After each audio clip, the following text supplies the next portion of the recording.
Hey Trump, you are fired. You are familiar with this sentence. Thank you for your attention to this matter. The central headquarters of Khatam al-Anbiya. Hey Trump, you are fired. நீங்க வேலையை விட்டு தூக்கப்பட்டுட்டீங்க என்று ஈரானிய ராணுவ பேச்சாளர் ஆங்கிலத்திலேயே கேலியா சவால் விட்டிருக்கிற அந்த பகிர் news உலகத்தையே ஆட்டங்காண வச்சிருக்கு. வணக்கம் உறவுகளே.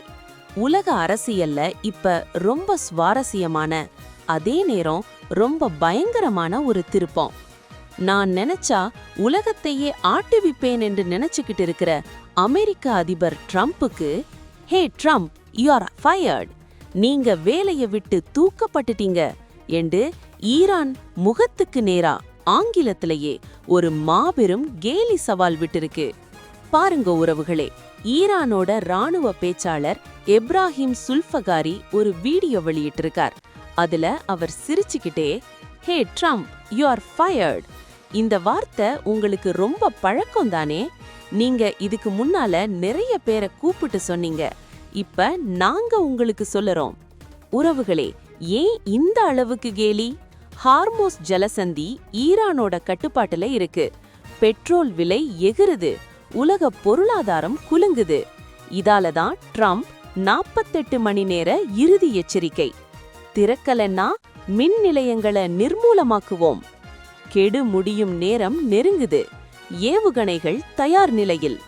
அந்த நேரத்துல தான் ஈரான் யூஆர் ஃபயர்ட் என்று கேலி. இந்த வார்த்தைக்கு ஒரு வரலாறே இருக்கு. தி அப்ரெண்டிஸ் ஷோவில் ட்ரம்ப் தான் இந்த வார்த்தையை பிரபலப்படுத்தினார். வேலை சரியா செய்யலன்னா யூஆர் ஃபயர்ட் என்று தூக்கி விடுவார். இப்ப அதே வார்த்தை அவருக்கே திரும்பி வந்திருக்கு. இது அரசியல் அவமானம் இல்லைன்னா என்ன? ஆனா உறவுகளே, இது வெறும் கேலி இல்ல, பின்னால பெரிய ஆபத்து இருக்கு.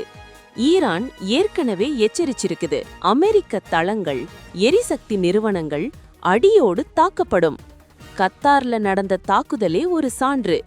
இப்ப கவுண்டவுன் ஆரம்பம். இன்னும் சில மணி நேரம்தான். ட்ரம்ப் குண்டு போடுவாரா, இல்ல ட்ரம்ப் தான் யூஆர் ஃபயர்ட் ஆக போறாரா? உறவுகளே, இந்த கேலி சவாலை நீங்க எப்படி பார்க்கிறீர்கள்? ட்ரம்ப் தாக்குவாரா இல்ல பின்வாங்குவாரா? கமெண்ட்ல சொல்லுங்க. இணையத்தால் இணைவோம், இந்த யுகத்தை வெல்வோம். டியூப் தமிழ் 24/7 பக்கத்தை பின்தொடருங்கள். நன்றி, வணக்கம்.